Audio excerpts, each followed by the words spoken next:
الحديث كتاب الله وخير الهدي هدي محمد صلى الله عليه وسلم وشر الأمور محدثاتها وكل محدثة بدعة وكل بدعة ضلالة وكل ضلالة في النار.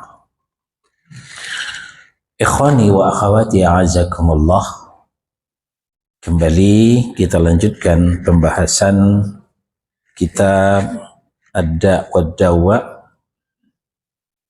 karya Fadilatul Syekh Ibn Al-Qayyim Al-Jauziyah rahimahullahu ta'ala.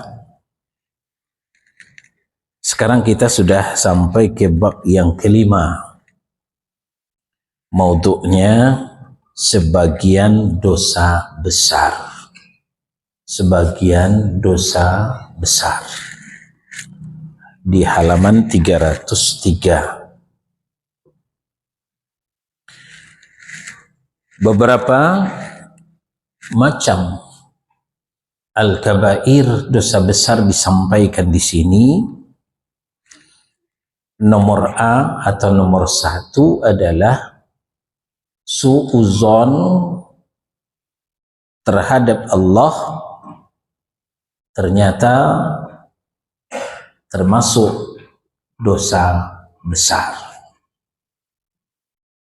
Su'uzon, berburuk sangka kepada Allah Subhanahu wa ta'ala. Kita tahu su'uzon adalah sesuatu hal yang tercela. Kepada manusia pun kita tidak boleh su'uzon, ya, apalagi kepada Allah Subhanahu wa ta'ala.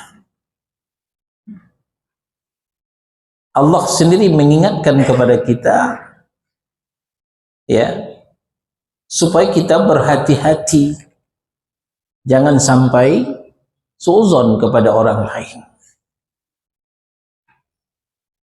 Ijtanibu katsiran minadh-dhann, jauhi olehmu berprasangka. Kenapa? Inna ba'dadh-dhann itsmun, sebagian prasangka itu adalah dosa. Nah, kepada manusia kita diingatkan oleh Allah jangan berprasangka, karena prasangka itu sebagainya dosa. Nah, lalu bagaimana kiranya kalau prasangka itu kita hadapkan kepada Allah Subhanahu wa ta'ala? Tentu lebih besar dosanya. Adakah orang berprasangka kepada Allah? Adakah orang berburuk sangka kepada Allah? Tentu ada.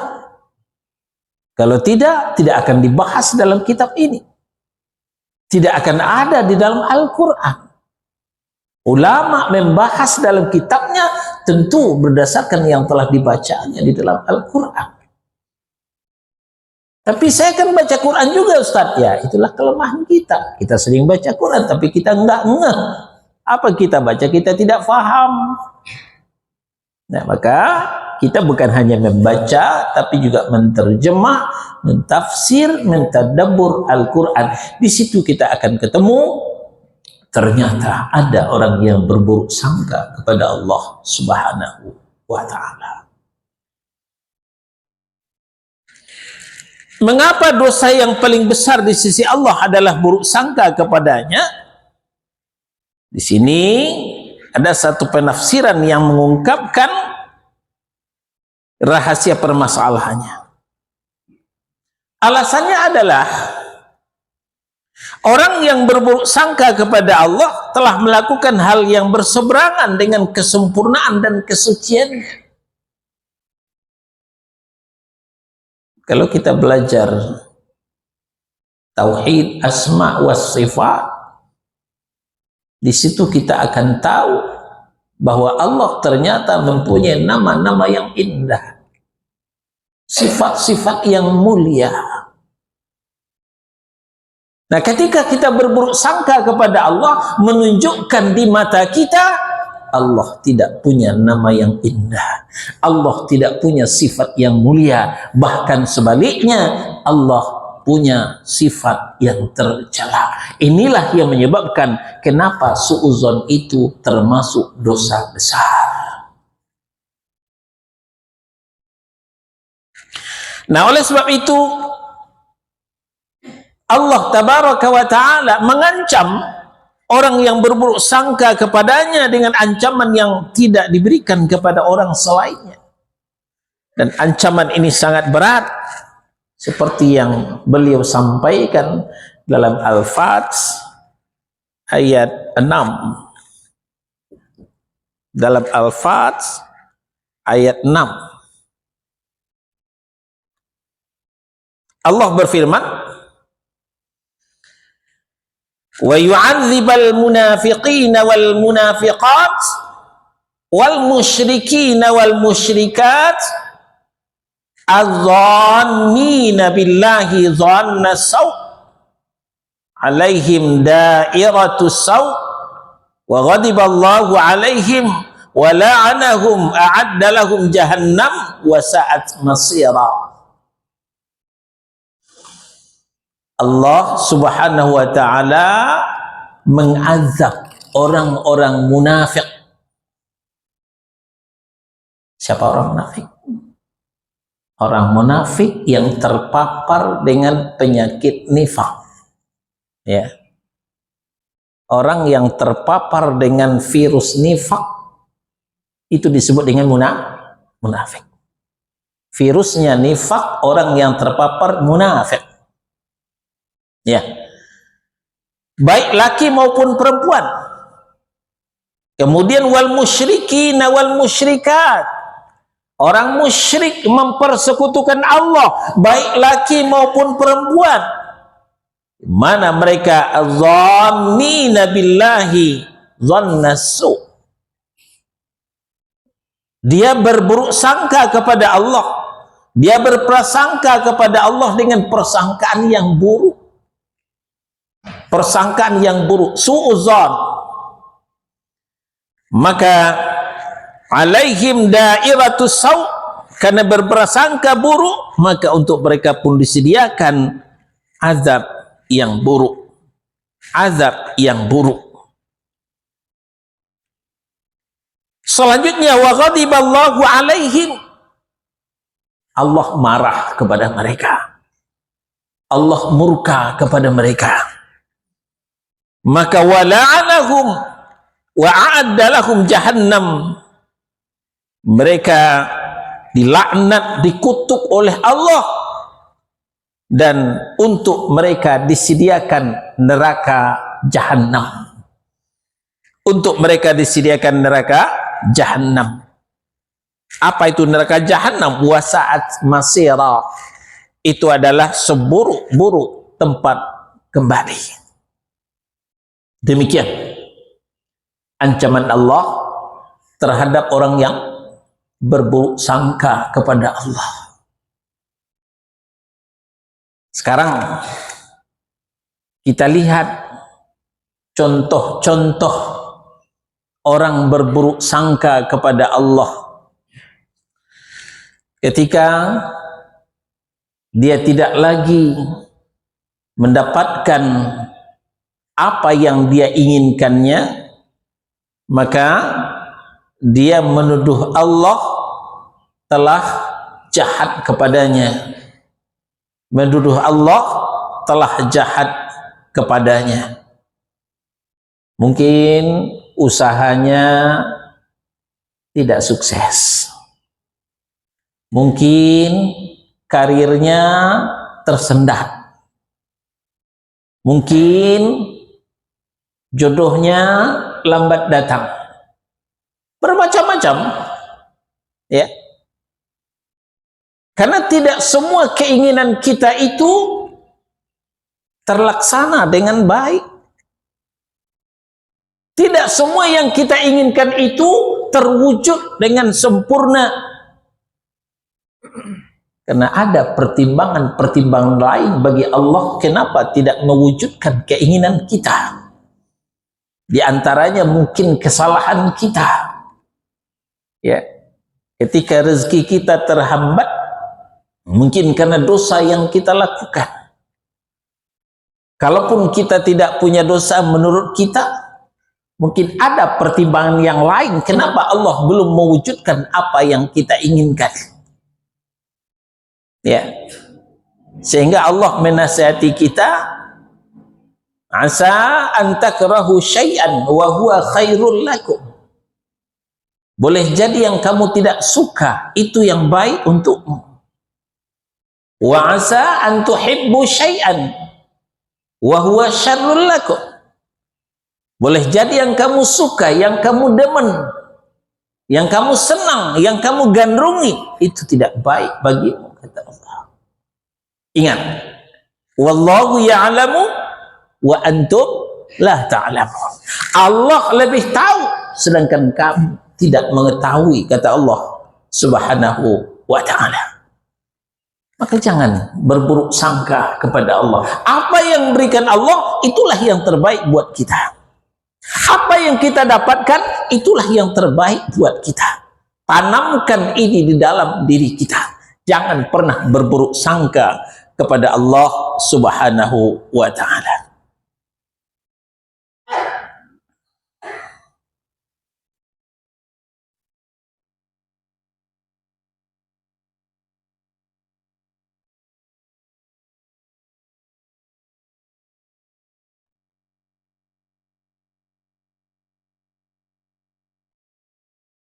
Di dalam Al-Fajr, ya,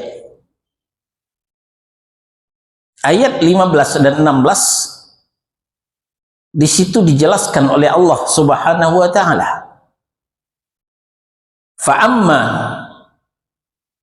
Fa'ammal insanu idza mabtalahu rabbuhu fa'akramahu wa na'amahu fayaqulu rabbi akraman. Wa amma idza mabtalahu faqadara alaihi rizqah fayaqulu rabbi ahanan.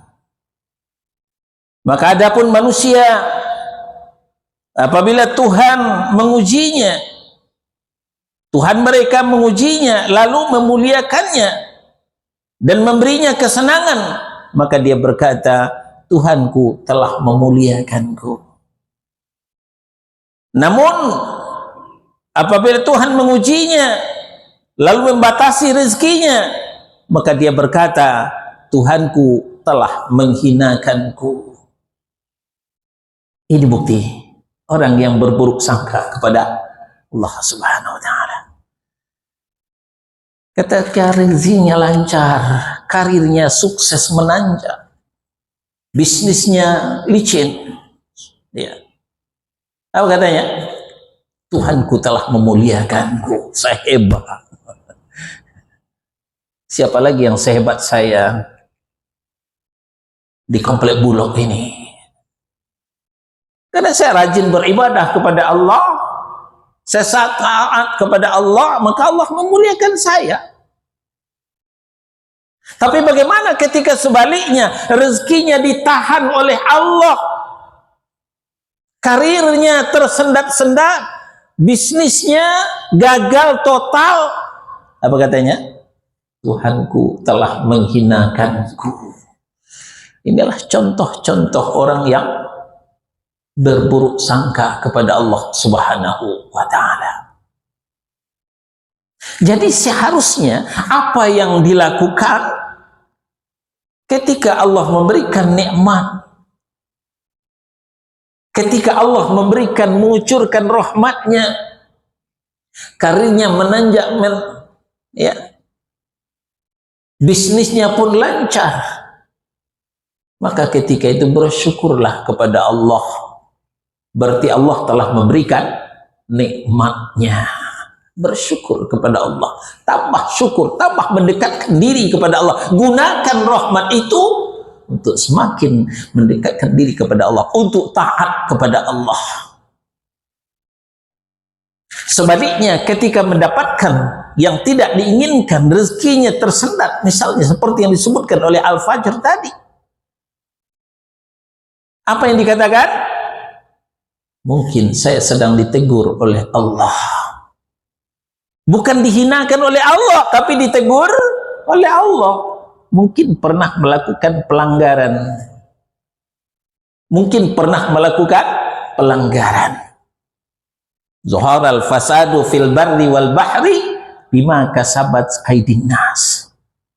Telah nyata kerusakan baik di darat maupun di laut disebabkan oleh dosa yang dilakukan oleh tangan-tangan manusia. Liyudhiqahum ba'dalladzi 'amilu. Allah mau merasakan sebagian akibat daripada dosa yang dilakukan oleh tangan mereka. Tujuan Allah adalah la'allahum yarji'un, agar mereka kembali ke jalan yang benar. Rasa-rasanya Ustaz, saya nggak melakukan pelanggaran. 5 waktu saya aktif di masjid, kajian saya rajin. Apa salah saya? Oh, ini sombong namanya kalau apa salah saya. Ya. Kullu bani Adam khata'un, setiap anak cucu Adam bersalah. Kita yang tidak ngeh dengan kesalahan yang kita lakukan. Untuk itu, segeralah bertaubat kepada Allah. Kalau mau karir yang cepat menanjak, kalau mau bisnisnya gol, kalau mau rezekinya lancar, perbanyak istighfar, bertobat kepada Allah Subhanahu wa ta'ala. Nah, kalau memang tidak melakukan kesalahan yang besar, al-kabair itu tadi, ya barangkali ujian dari Allah Subhanahu wa ta'ala, maka bersabarlah. Di balik ujian itu akan ada kelulusan, naik tingkat, naik kelas. Berbaik sangka kepada Allah, jangan berburuk sangka kepada Allah Subhanahu wa ta'ala. Ini yang kita lakukan ketika mendapatkan apa yang diberikan oleh Allah. Kalau menguntungkan, bersyukur. Kalau pahit, getir, bersabar. Ya, kepada Allah Subhanahu wa ta'ala. Apalagi yang kita berburuk sangka kepada Allah sampai mengingkari sifat-sifat yang agung, nama-nama yang indah. Ya, kita mengkerucut kepada asma was sifat, nama dan sifat Allah. Di dalam Fussilat ayat 23, di situ dijelaskan oleh Allah Subhanahu wa ta'ala. Fussilat itu surah yang ke-41 di ayat 23. Apa kata Allah?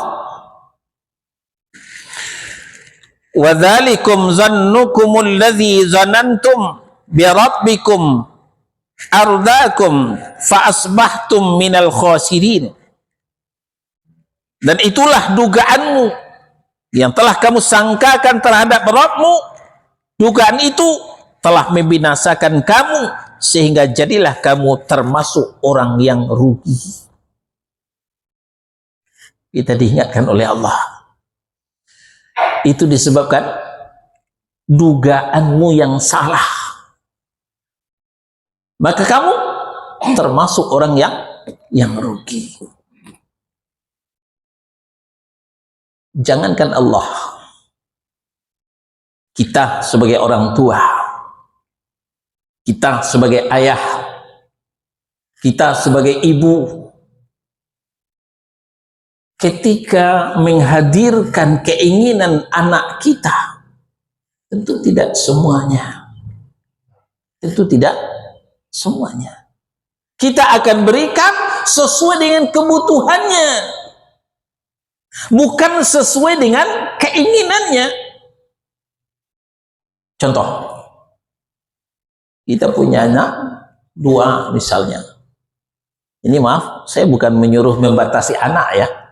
Ini contoh saja. 1 sudah kuliah di perguruan tinggi. Jarak antar rumah ke kampusnya cukup jauh. Yang 1 masih di SD. Jarak dari rumah ke sekolahnya hanya beberapa puluh meter saja, beberapa ratus meter saja. Nah, ketika anak yang besar minta beliin motor kepada kita, ayah, kalau naik angkot terus lama sampainya, sering saya telat sampai di sekolah, mohon dibelikan motor. Lalu kita belikan motor, qadarullah, ada dana, ada biaya, kita belikan motor. Ya, anak ke kampus naik motor. Lalu adiknya juga merengek, ayah, saya juga beliin motor dong. Kita beli enggak? Yang di kampus kuliah di perguruan tinggi minta motor, kita beliin motor. Lalu adiknya yang masih di SD, yang jaraknya ke sekolah, dari rumah ke sekolah hanya ratusan meter, nggak nyampe sekilo, kita belikan juga nggak? Tidak. Walaupun uang ada, tapi tidak kita belikan. Kenapa? Karena motor itu bukan kebutuhannya, tapi cuma keinginannya. Lalu apa kata si anak yang kecil tadi? Ayah tidak adil. Masa abangku dibeliin motor, saya tidak? Berarti si anak yang kecil telah berburuk sangka kepada kita, mengatakan kita tidak adil. Bagaimana kita merasakan ketika kita dituding oleh anak kita tidak adil? Kita terimakah? Tentu tidak. Kita akan jelaskan apa sebab abangnya dibelikan motor dan kita tidak dibelikan motor. Nah, begitu juga Allah Subhanahu wa taala. Ketika orang di luar sana kaya raya, punya rumah mewah, punya mobil mewah, kenapa saya masih ngontrak? Kenapa saya nggak punya mobil? Jangankan mobil, motor pun enggak, sepeda pun enggak. Kenapa? Allah tidak adil. Wah, lancang amat mengatakan Allah tidak adil. Maka tadi dijawab oleh Allah, diterangkan oleh Allah, asa an takrahu syai'an wa huwa khairul lakum. Boleh jadi yang kamu tidak suka, itu yang lebih baik bagimu. Kita enggak suka miskin. Kita enggak suka melarat. Tapi itu yang baik untuk kita. Sebaliknya, wa asa an tuhibbu syai'an wa huwa khairul lakum. Boleh jadi yang kamu suka, yang kamu senang, itu tidak baik untukmu. Kalau diberi kekayaan, kalau diberi kesuksesan, nanti akan sombong, angkuh, menapik dada, orang kan gampang ditunjuk-tunjuk. Nah, Allah nggak mau begitu. Allah tidak mau kita menjadi orang yang sombong, yang angkuh, yang seenaknya memarah-marahi orang, seenaknya mencaci maki orang. Allah nggak mau itu.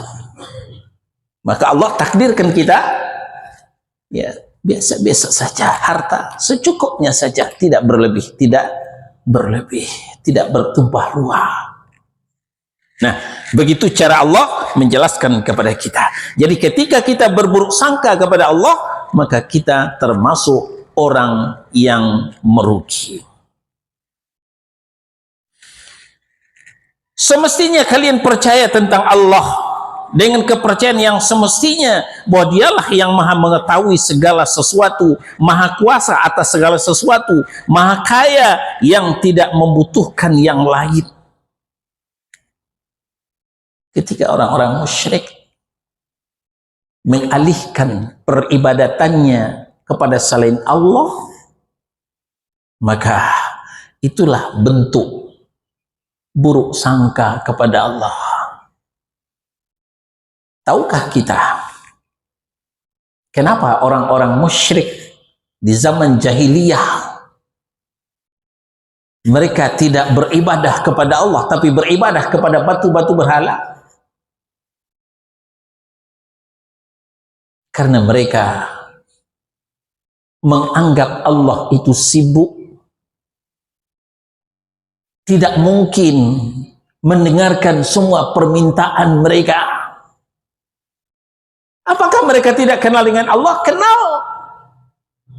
Perkara kenal dengan Allah, duluan kafir Quraisy kenal Allah daripada kita.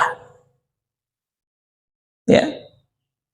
Banyak sekali dalam Al-Quran. Kalau kau tanyakan kepada mereka, siapa yang memberikan rezeki kepadamu? Siapa yang punya langit dan bumi? Siapa yang menurunkan hujan dari langit?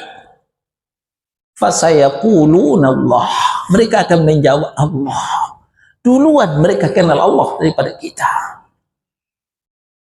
Tapi kenapa mereka bisa menyimpang, menyembah batu berhala? Apa jawaban mereka? Mana abuduhum illa liyuqarribuna ilallahi zulfah. Kami tidak menyembah mereka. Kami tidak menyembah berhala. Mereka nggak ngaku menyembah berhala. Lalu apa alasannya?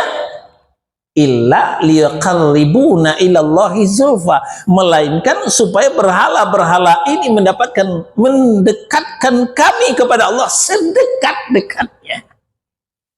Berperantara titianaya polongan naso, berperantara, berwasilah, bertawasul. Ini alasan orang-orang Arab jahiliyah, kafir Quraisy, kenapa mereka menyembah berhala.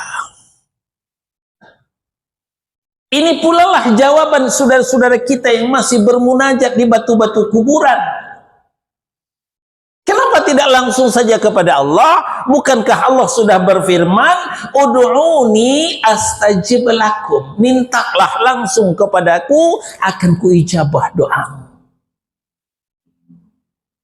Tidak. Dibuatlah perumpamaan, Allah itu bagaikan seorang presiden, urusannya banyak, beliau sibuk. Maka kalau minta kepada Allah, ya, jangan langsung sebagaimana minta kepada presiden, jangan langsung, tapi melalui menteri-menterinya, melalui orang dekatnya, baru sampai kepada presiden. Ini analogi yang dibangun, ya, oleh saudara-saudara kita yang masih bermunajat di batu kuburan, kuburan orang soleh, kuburan keramat, bukan kuburan keramat, tapi kuburan yang dikeramatkan. Ya, tidak ada kuburan yang keramat, tapi dikeramatkan. Kami ini banyak dosa, kotor. Allah itu maha suci, tidak mungkin menerima kami. Itu namanya su'uzon, berburuk sangka kepada Allah. Allah menerima curhat pengaduan dari semua hambanya, apakah hambanya yang saleh, termasuk hambanya yang salah. Malah tanpa kita sadari, orang yang bersalah tahu dengan kesalahannya lalu minta ampun kepada Allah, ternyata itu yang lebih dicintai oleh Allah Subhanahu wa taala. Kita lupa. Ya. Jadi kita sampaikan, kullu bnu Adam khata'un. Setiap anak cucu Adam bersalah. Wa khairu khata'in, sebaik-baik orang yang bersalah at-taibu, orang bertaubat. Nggak ada orang nggak bersalah lalu nggak tobat, nggak ada itu. Orang bertobat itu karena merasa bersalah kepada Allah Subhanahu wa taala. Nah, lalu ketika malu minta ampun kepada Allah, malu bertaubat kepada Allah karena merasa dosanya banyak, lalu melalui kuburan-kuburan orang soleh, ini semakin jauh panggang daripada api, semakin jauh dari apa yang diridhoi oleh Allah Subhanahu wa taala. Karena memang tidak benar, tidak pernah Allah mengajarkan seperti itu, tidak pernah Rasulnya menyampaikan seperti itu. Muncul pertanyaan, memangnya tidak boleh kita bertawasul, Ustaz? Memangnya tidak boleh kita berwasilah? Nah, ini yang salah paham. Memang tawasul itu ada dalam Islam. Kita tidak pungkiri tawasul wasilah itu ada diatur di dalam Al-Quran. Tapi ingat, tawasul wasilah harus kepada yang aktif, jangan kepada yang pasif. Yang aktif yang kira-kira menyampaikan kita, yang pasif yang tidak akan menyampaikan kita. Contoh sederhana. Saya tahu Bapak Ibu yang hadir pada pagi ini tidak semuanya dari dekat, banyak dari tempat yang jauh. Saya tahu itu. Ya. Berkilo-kilometer. Lalu ke sini ada yang naik mobil, ada yang naik motor, sampailah di Salman Al-Farisi. Alhamdulillah, mobilnya sehat, motornya sehat, sampai. Itu namanya tawasul. Bertawasul dengan motor, bertawasul dengan mobil, berperantara dengan motor dan mobil, sampailah ke Salman.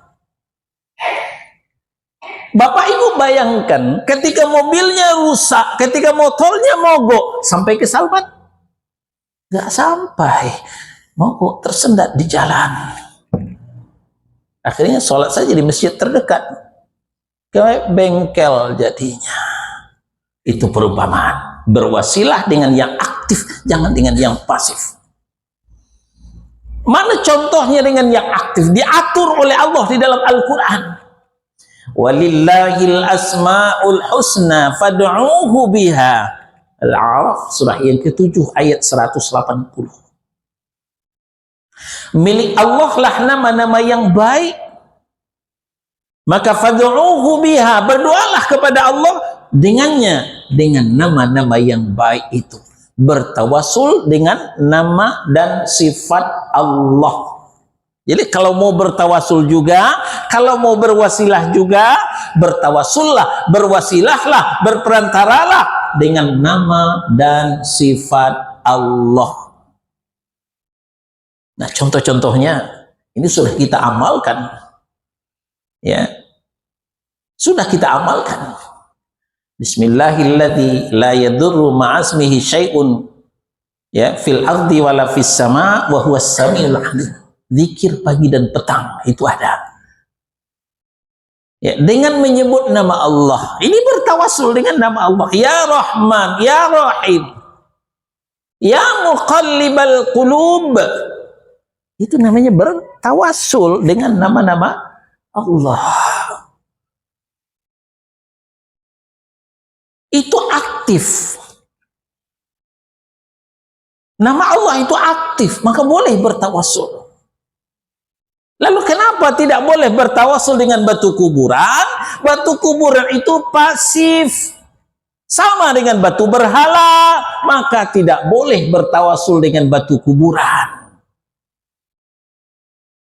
Kan sudah diingatkan oleh Nabi, idza matal insan, idza matal benu Adam, kalau manusia sudah meninggal, anak cucu Adam sudah meninggal, inqata'a amaluh atau inqata'u amaluh, putus amalnya, tidak bisa berbuat apa-apa, kata Nabi.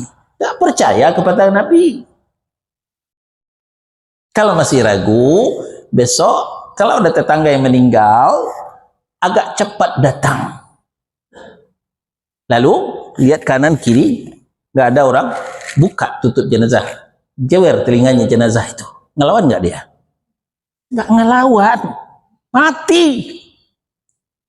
Jangankan ngurusi kita, jangankan menyampaikan doa kita kepada Allah, membela dirinya saja dia tidak bisa.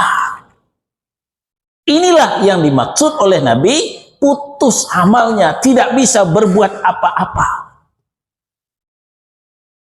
Ngadu kepada orang soleh. Kenapa orang soleh yang sudah meninggal, bukan orang soleh yang masih hidup? Masih banyak orang soleh yang hidup. Kenapa harus mencari orang soleh yang sudah meninggal?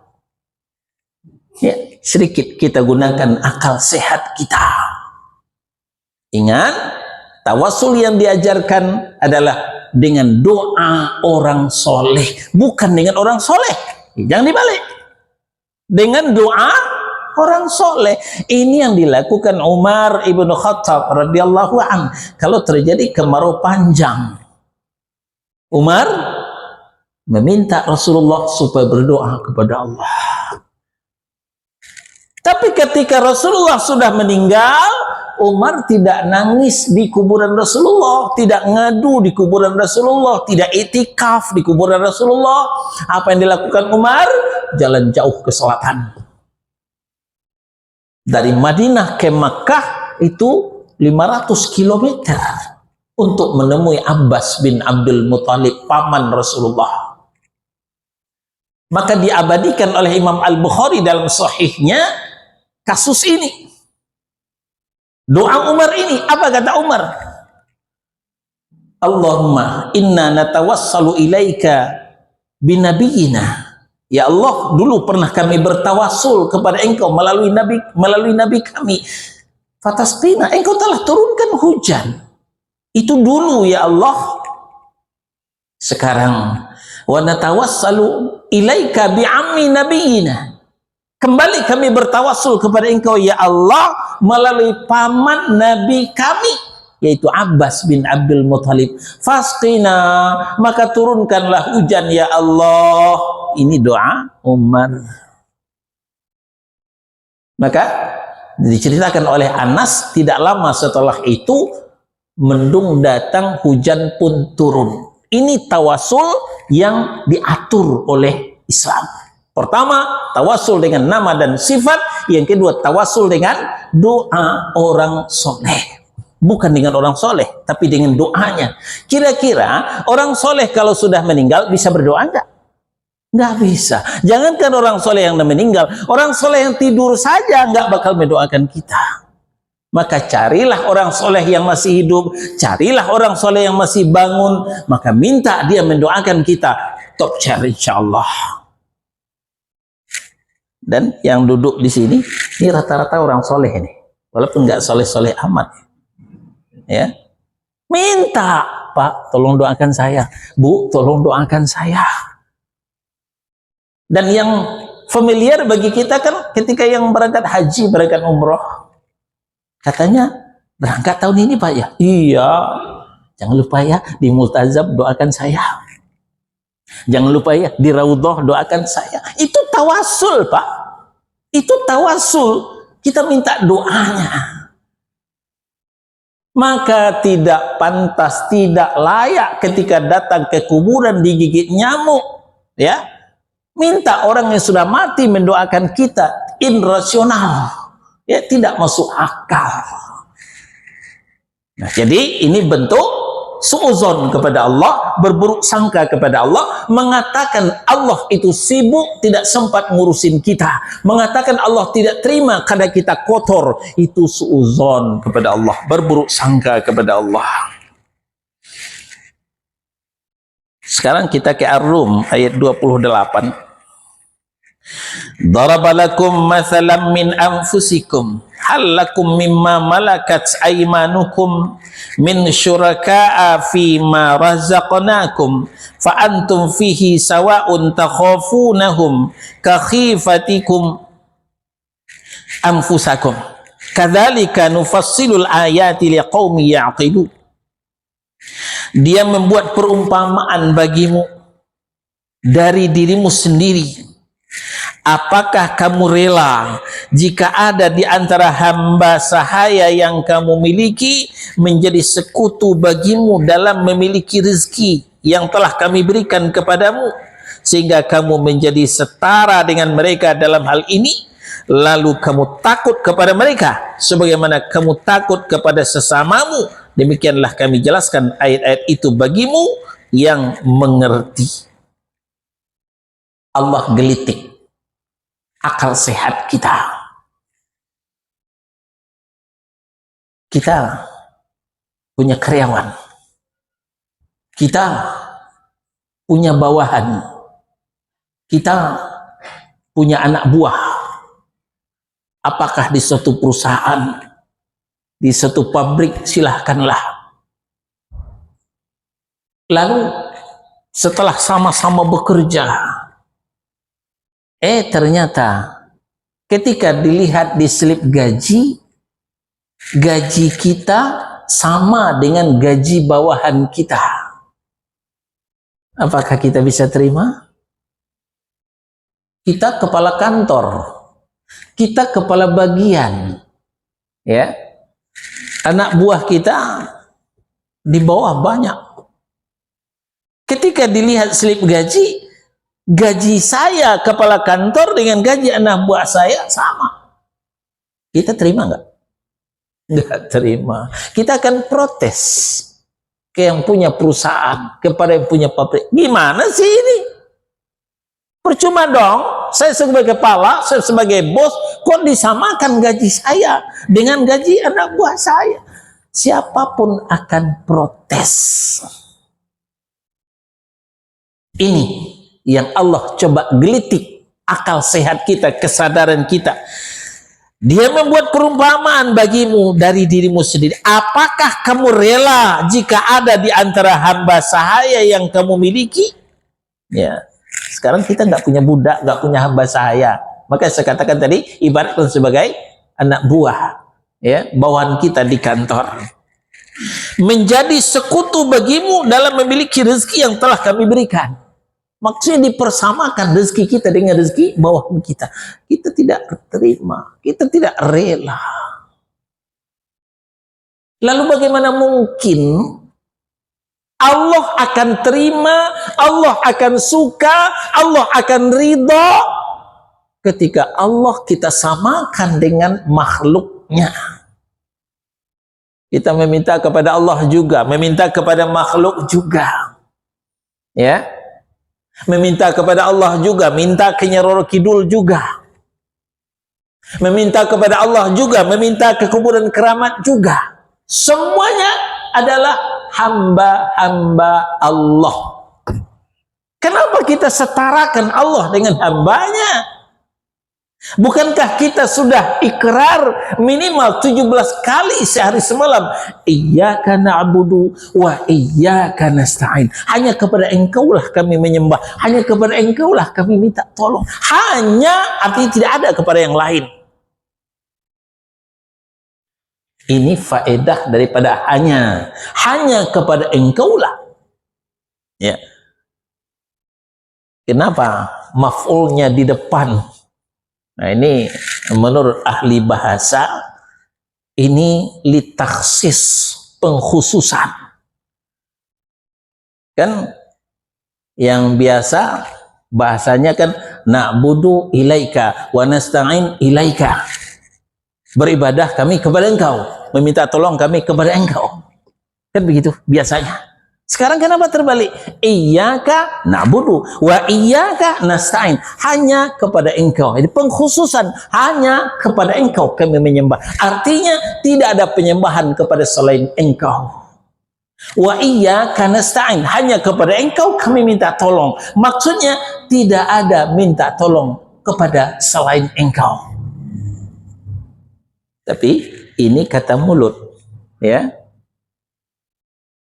Kenyataan keseharian ternyata masih beribadah kepada selain Allah. Ternyata masih merengek-rengek minta tolong kepada selain Allah. Berarti iyyaka na'budu wa iyyaka nasta'in adalah kedustaan belaka, sekedar pelengkap sempurnanya sandiwara. Ini yang sangat dimurkai oleh Allah. Bersandiwara dengan Allah. Tidak sesuai apa yang diikrarkan oleh lidah dengan yang diamalkan oleh kita sehari-hari. Sekali lagi, karena berburuk sangka kepada Allah Subhanahu wa Ta'ala. Nah, makanya berburuk sangka kepada Allah itu termasuk dosa yang besar.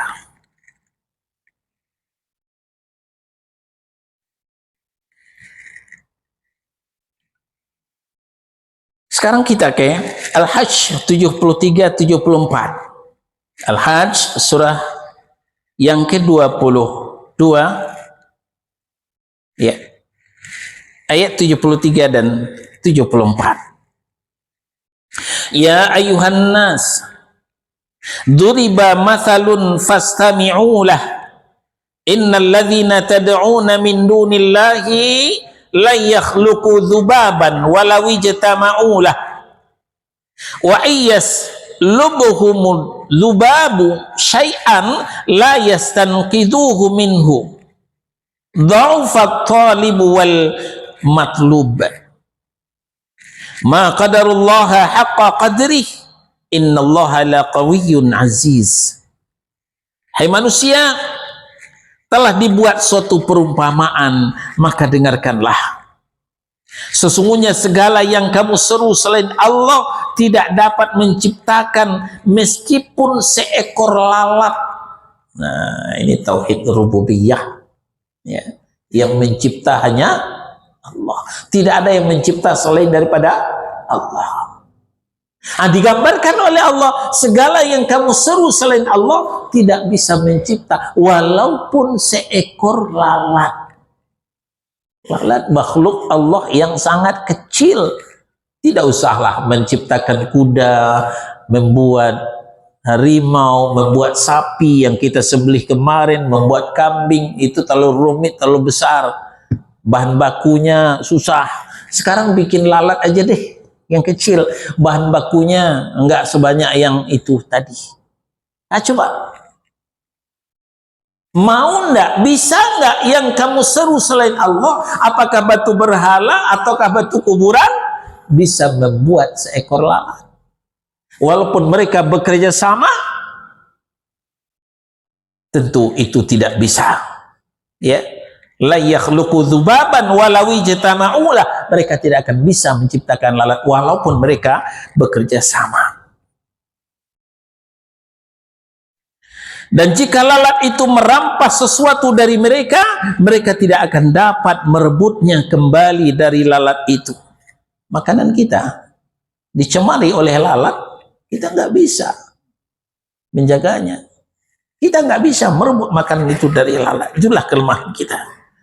Jadi sama lemahnya yang menyebabkan, ya, yang menyembah dan yang disembah, mereka tidak mengagungkan Allah dengan sebenar-benarnya. Sungguh Allah maha kuat, maha perkasa. Ini bentuk, ya, berburuk sangka kepada Allah Subhanahu wa ta'ala. Menyembah selain Allah, berdoa, meminta, berharap kepada selain Allah. Selain Allah itu tidak bisa mencipta walaupun seekor lalat. Walaupun seekor lalat. Demikian juga menyembah kepada syaitan, menyembah kepada iblis. Pada dasarnya, menyembah kepada selain Allah itu adalah menyembah kepada iblis. Menyembah kepada syaitan. Itu yang dilakukan oleh sebagian manusia. Mereka menyembah matahari, menyembah rembulan, menyembah bintang ke bintang. Pada dasarnya itu adalah menyembah kepada iblis, menyembah pada syaitan. Karena syaitan tidak mau kita mentauhidkan Allah. Maka penyimpangan itu kemudian dipoles, dihiasi. Wa zayyana lahumus syaitanu a'malahum. Kemudian syaitan menghiasi, mempoles amalan-amalan yang menyimpang mereka. Sehingga mereka tergelincir, mereka tersesat. Itu yang diinginkan oleh iblis. Itu yang diinginkan oleh syaitan. Itulah sebabnya kenapa kita dilarang sholat di 3 waktu. Ketika matahari sedang terbit, ketika matahari sedang istiwa, ketika matahari sedang terbenam, tidak boleh sholat. Ini seiring dengan pertanyaan yang lewat, yang belum terjawab. Salah satu waktu terlarang sholat adalah waktu terbit.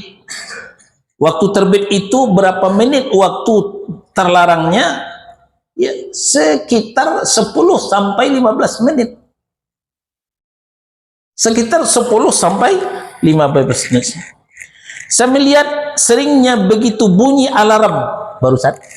Bunyi alarm menunjukkan waktu terbit, ada yang sudah langsung sholat syuruk. Ini suatu kekeliruan. Alarm itu menunjukkan matahari sedang terbit, maka kita tidak boleh sholat. Kapan sholat syuruknya? Tunggu 10 sampai 15 menit. Nah, maka sambil menunggu waktu syuruk, maka kita gunakan untuk waktu tanya jawab. Kita nggak langsung sholat, tunggu 10-15 menit lagi baru kita sholat. Kenapa? Ya, ketika sholat, ketika matahari terbit, sama dengan sholat matahari terbenam, sama dengan sholat ketika istiwa, itu syaitan sedang beraksi. Ya, itu diantara dua tanduk syaitan. Nah, itu dia hadisnya seperti itu. Ya, nah, maka kita dilarang untuk beribadah kepada Allah, untuk sholat. Ini yang bisa kita sampaikan. Ya, di antara dosa besar yang pertama adalah su'uzon, berburuk sangka kepada Allah, sehingga ini kemudian mendatangkan murka Allah Subhanahu wa ta'ala. Jadi walhasil kita simpulkan, segetir apapun, sepahit apapun yang kita terima dari Allah, bersabarlah. Bersabarlah, minta terus kepada Allah supaya kita segera terbebas daripada kesulitan, daripada kegetiran tersebut. Jangan sampai membuat kita suuzon kepada Allah, berburuk sangka kepada Allah. Ya, yang tadinya rajin sholat nggak mau lagi, bodoh yang nggak sholat aja kaya, saya udah sholat masih miskin juga. Nah, jangan sampai terjadi seperti itu. Baik, sampai di sini ada pertanyaan, silakan. Pak Irwan, silakan. Waalaikumsalam warahmatullahi wabarakatuh. Ya.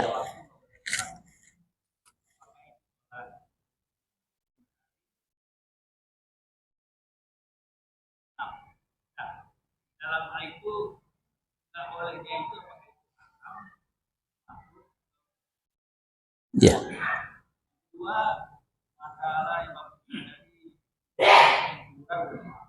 Yang kedua apa? Oh iya, iya, terus. Kalau kita balik, misalnya nanti sore rumah saya di rumah ini beruang orang tua saya, apakah itu boleh? Waalaikumsalam warahmatullahi wabarakatuh. Pertama, larangan sholat di waktu 3 waktu, terbit, istiwa, dan terbenam. Pertanyaan, larangan ini haramkah atau makruhkah? Nah, ini ikhtilaf para ulama fikih, ya, para ulama fikih, ya, mayoritas mengatakan haram, ya, larangan itu sampai kepada haram. Nah, ada juga yang mengatakan makruh. Kemudian kalau kita buka fikih, ada pengecualian, antara lain, 1, tahiyatul masjid, itu boleh, ya, tahiyatul masjid. Contoh, kita sholat Jumat ke masjid, waktu Jumat jam 12 teng, contoh, ya, kita masuk 12 kurang 1 menit, kita sholat tahiyatul masjid, dan ini banyak kita lihat, ternyata itu tidak mengapa. Ya, ini pengecualian sholat tahiyatul masjid. Apalagi 2, sholat tawaf. Ya, setelah kita tawaf keliling Ka'bah 7 kali, kita sholat sunnah 2 rakaat. Ini juga dibolehkan walaupun matahari sedang terbit, walaupun matahari sedang istiwa, walaupun matahari sedang terbenam. Nah, kalau demikian, sholat apa yang tidak boleh? Ya, yang tidak boleh itu sholat sunnah mutlak, ya, sholat sunnah mutlak. Kita sholat sunnah saja itu nggak boleh. Hindari waktu yang 3 ini, ya, ditunda waktunya. Demikian, Pak. Pertanyaan kedua, kita tidak boleh minta doa kepada orang soleh. Lalu mendoakan orang soleh boleh nggak? Boleh sekali, ya, sangat boleh. Kalau saya katakan boleh sekali, sekali bolehnya Ustaz. Tidak boleh 2 kali, ntar gelincir lagi. Sangat boleh. Ya, jawabannya sangat boleh. Ya, sebagaimana dikatakan oleh Allah Subhanahu wa taala di dalam Al-Qur'an, ya, kita lihat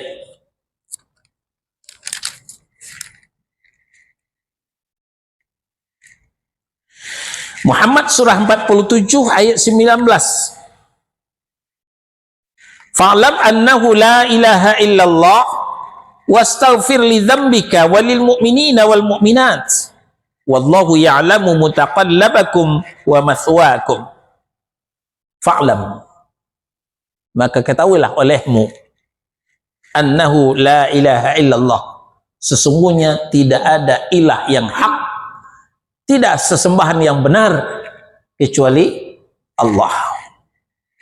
Wastaghfir li dzambika wal mu'minina wal mu'minat, mintakanlah ampun kepada Allah terhadap dosa-dosamu dan dosa orang mukmin dan mukminat. Orang saleh itu mukmin mukminat bukan? Iya. Mintakan ampunan kepada Allah untuk orang mukmin dan mukminat, termasuk orang soleh itu ada tuh dosanya, walaupun tidak sebanyak kita. Mintakan kepada Allah. Maka ketika ziarah kubur, apa adabnya yang dicontohkan Nabi? Satu, ucapkan salam. Assalamualaikum ya ahlal kubur. Assalamualaikum ya ahlad diyar minal mu'minina wal muslimin. Ya. Sudah itu minta doa. Nas'alullaha lana wa lakum. Minta doa kepada Allah maksudnya, bukan kepada orang mati. Nas'alullaha lana wa lakum. Aku minta kepada Allah, ya, untukku dan untukmu. Minta kebaikan kepada Allah, minta ampunan kepada Allah, ya, untukku dan untukmu. Wa inna insyaallahu bikum lahiqun, dan kami dan kamu insyaallah, ya, kami insyaallah akan menyusulmu juga. Kami sebentar lagi akan mati juga kok. Nah, itu sebenarnya. Jadi kalau ditanyakan bolehkah mendoakan orang soleh, ya, bukan hanya boleh, malah disuruh, ya. Minta jamaah Masjid Salman Al Farisi, tolong doakan orang tua saya ya, boleh. Tapi nggak usah disuruh pimpin doa, berdoa masing-masing, boleh.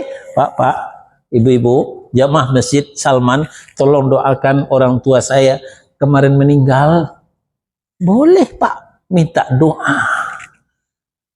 Ya, yang tidak boleh minta doa kepada orang yang sudah mati, karena memang dia tidak akan bisa berdoa. Itu cuman igawan belaka. Demikian Pak. Allahu a'lam. Yang lain? Silakan Pak. Waalaikumsalam warahmatullahi wabarakatuh. Yang kencang dikit Pak. Parfum.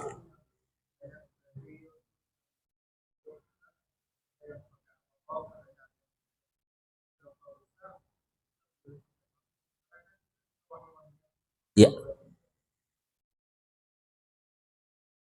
Ya.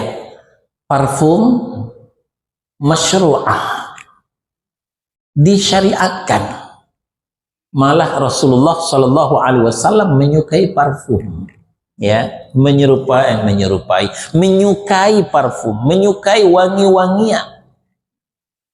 Jadi disunnahkan kepada kita, khusus untuk kaum muslimin, memakai parfum untuk ibadah ke masjid, tapi tidak disyariatkan untuk kaum muslimah. Ya, kaum muslimah disyariatkan kepakai parfum hanya di kamarnya sendiri, untuk suaminya sendiri. Ketika keluar kamar tidak boleh pakai parfum, apalagi keluar rumah. Ya, Nabi mengatakan, siapa kaum muslimah yang terlanjur pakai parfum sebelum ke masjid, mandi dulu, kata Nabi, hilangkan aroma itu dulu, baru melangkah ke masjid. Nggak boleh. Nah, sebaliknya kaum muslimin itu disyariatkan memakai parfum ke masjid. Kenapa? Karena wanita kalau sudah pakai parfum itu akan mendatangkan fitnah, ya, maka hidung laki-laki yang mencium aromanya akan terbakar syahwatnya. Nah, itu hikmahnya. Nah, pertanyaan sekarang, parfum itu ada yang pakai alkohol, ada yang tidak. Ya, alkohol itu jelas itu diharamkan, ya, itu diharamkan. Lalu bagaimana parfum pakai alkohol? Nah, ini kembali ulama fikih. Fikih artinya pemahaman, ya, bukanlah fikih namanya kalau tidak berbeda, ya. Jangan heran kalau terjadi perbedaan di dalam masalah fikih. Nah, tentang hal ini ikhtilaf para ulama kalau parfum yang pakai alkohol, ya, karena alkoholnya sedikit, sekedar untuk memompa. Nah, untuk memompa itu aja, ya, maka itu ma'fu anhu, sebagian mengatakan begitu, sebagian tetap tidak membolehkan, maka pakailah parfum oles. Nah, sekarang kita yakin yang mana? Yakin boleh? Ya nggak apa-apa, pakai parfum. Silakan.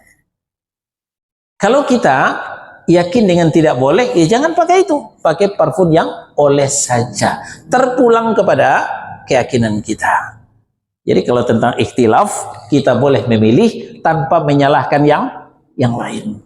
Sama dengan kemarin, sebagian puasa Arafah Selasa, salat Id Rabu. Sebagian puasa Arafah Rabu, salat Id Kamis. Ikhtilaf, berbeda pendapat. Dan di belakangnya ulama-ulama besar yang keilmuannya sudah terukur, alumni Timur Tengah. Mau apa kita? Kita ngaji cuma di Salman, sedikit ilmu kita. Nah, maka caranya pilih salah satu yang lebih kita yakini, tapi hormati pendapat yang lain, jangan disalahkan. Akhirnya taqabbalallahu minna wa minkum. Semoga Allah menerima dari kami dan darimu. Yang puasa Selasa, Lebaran Kamis, dan yang puasa Rabu, Lebaran, puasa Selasa, Lebaran Rabu, dan puasa Rabu, Lebaran Kamis. Semoga Allah menerima. Begitu juga parfum tadi. Ya, semoga Allah akan menerima ibadah kita. Wallahu a'lam. Masih ada yang lain? Silakan, Pak. Waalaikumsalam warahmatullahi wabarakatuh.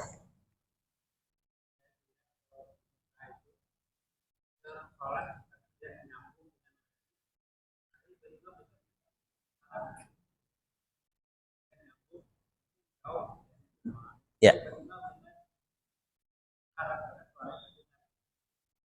Ya. Itu terjadi di puncak haji atau di malam 17 Ramadan deh gitu, ya. Ramadan kalau sudah separuh terakhir terjadi seperti itu. Tapi kalau di hari-hari biasa tidak, ya. Ramadan awal juga belum. Nah, apa yang saya maksud? Ketika jamaah sudah luber seperti itu di puncaknya haji atau di Ramadan bagian akhir itu nyambung ke belakang, maka itu boleh. Itu dibolehkan. Tapi kalau tidak di musim puncak haji, tidak di Ramadan yang bagian akhir, masih banyak lapang-lapang, ya, di pelataran Masjidil Haram itu masih banyak yang kosong, ini tidak dibolehkan. Ini malas namanya, Bang. Ya, cukup di hotel saja, ngapain ke situ, ya, kalau pelataran masjid masih kosong. Tapi kalau pelataran masjid sudah penuh sesak, jalan-jalan sudah terisi semua, ya udah, silakan di hotel saja. Itu dibolehkan oleh para ulama, ya. Sekaligus, ya, termasuk, ya, ini juga fikih, ya. Ini juga akan banyak perbedaan-perbedaan. Yang jelas ada ulama yang membolehkan itu kalau memang jamaah sudah penuh sesak. Tapi kalau jamaah sudah masih longgar, ini tidak boleh di hotel, harus berangkat ke masjid. Gitu, Pak, ya. Wallahu a'lam. Ada lagi? Cukup, ya, silakan, Pak. Waalaikumsalam warahmatullahi wabarakatuh. Tolong nggak kencang dikit, Pak.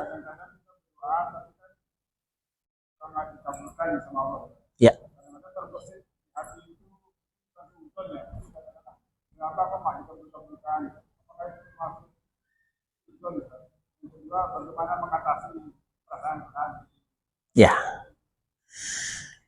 kenapa ya nggak dikabulkan? Ya, bertanya-tanya itu lumrah. Ya, kalau bertanya-tanya lumrah.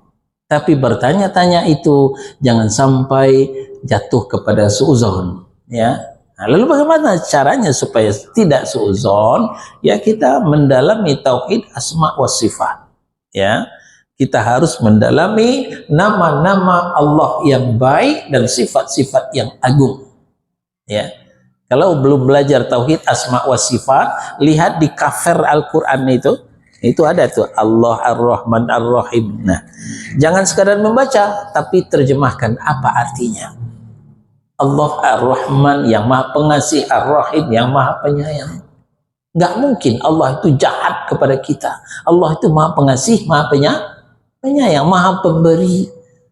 Nah, mungkin barangkali syarat ketentuan berlaku kan itu. Ya kan ada tuh SKB, syarat ketentuan berlaku. Apa syaratnya? Ya, kan ada di awal di suratul Baqarah, wa idza sa'alaka 'anni fa inni qarib. Kalau hambaku bertanya kepadamu tentang aku, katakan aku dekat. Ujibu da'watad da'i idza da'an, aku akan mengijabah doa orang berdoa apabila dia berdoa. Falyastajibuli wal yu'minu bi, maka hendaklah dia memperkenalkan seruanku dan beriman kepadaku. Nah, barangkali di sini lemah kita. Kita belum memperkenalkan seruan Allah. Disuruh oleh Allah salat berjamaah 5 waktu ke masjid, kita masih suka salat di rumah. Kita disuruh oleh Allah memotong hewan kurban sekali setahun, tapi kita masih enggan. Ya, ini diantaranya mungkin.